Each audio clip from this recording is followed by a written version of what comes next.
Hey everyone, azorea here. Thought I'd take everybody out for a quick ride with me.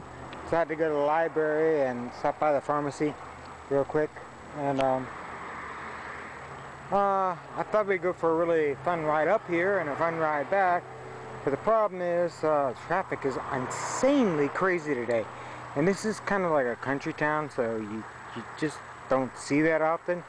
But ever since the city people moved in here and figured out, it's a great place to be, they started putting up houses up here, and the traffic around rush hour is starting to feel like rush hour. But we'll try anyway.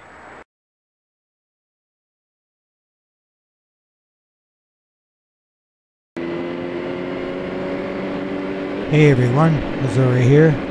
I'm sure many of you have gone to the racetrack or wish you had one close by you could go spend the day at and use it. I had 3 tracks to choose from when I lived in Florida, but since moving that changed. One thing I did find in Maryland is there are stretches of road that are even better than what you find at a GP racetrack like Jennings GP in Florida that I've been to. The northernmost bike racetrack in Florida. I couldn't believe my luck. So many of the roads here are naturally windy and twisty and have longer stretches with sweeping turns and natural tight S-turns like here that you can't help but feel like you're at the racetrack sitting on.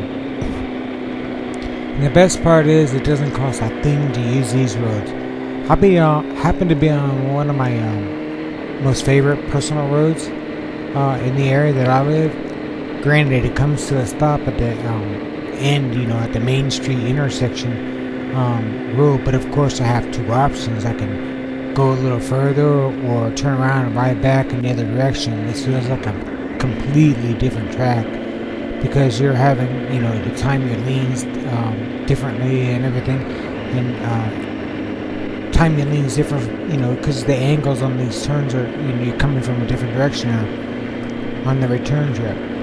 But I have to run to the store and grab something I need, so I won't turn around straight away.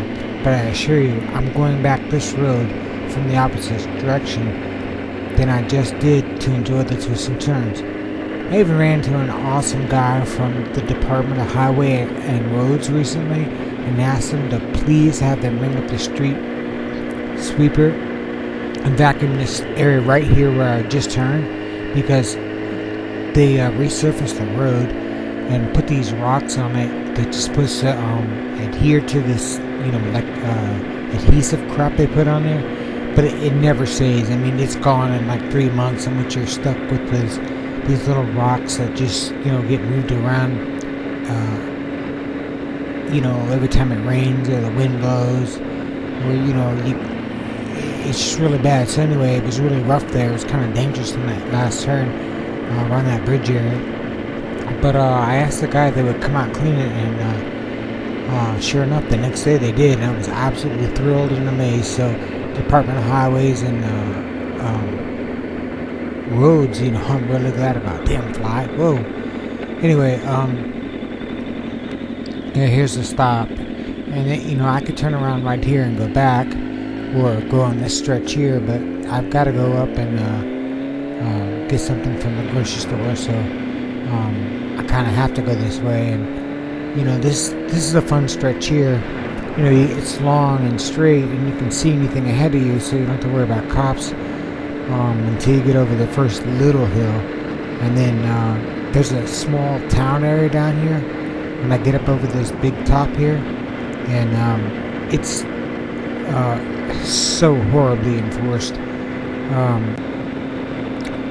It's a 30-mile-an-hour only area, but it's so when you get up the hill, it just kind of ruins this long run here, because it's really bad. There's sneaky little cop cars back here, and they just they get everybody they can coming and going. If you're 2 feet before the sign coming back down here that says 50 mile an hour on this stretch, if you're 2 feet in front of that 50 sign, you're doing 35, they ticket you, right here, off the road here on the right-hand side of the pull-out, and chase after you just to give you a ticket.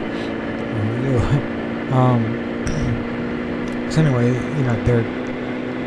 it's strictly enforced. So, you know, like right now, I'm slowing up, and I know this guy's gonna pass me any second, but you know, I'd rather this idiot go down and get the ticket for going over 30 than me doing over 30 and getting it on the bike, because once they peg me on the bike in town, it's kind of a done deal. I told you he was going to pass. And anyway, yeah, so I'm going down to the store. Yeah, but again, it's 50 and it rolls into a 30, and you know, then it rolls back into a 51 to make the right up here. But hey, listen, if you've got roads that are close to where you live that are comparably twisty and fun to ride, I mean, let's hear about them. Let's see them. You know, I want to see how they compare to my road.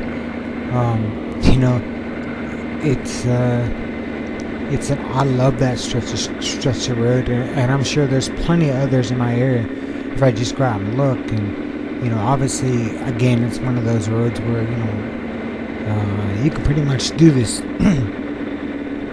do the speed that you feel comfortable doing until you get really better at you know, doing those turns and everything, and getting it down pat. And of course, the only other thing you have to worry about is traffic, and you know, on some of the turns it can be pretty bad because, you know, the cars tend to like not stay in their lane and swerve over, kind of like I do on the bike if I, you know, I go over the edge or the one lane bridge. Anyway, love to hear from you. Let's see what you got to say about this, and if you think you've got a better stretch, you know, more fun than I just did, yeah, let's see it. Alright everybody, until next time, I guess that's it.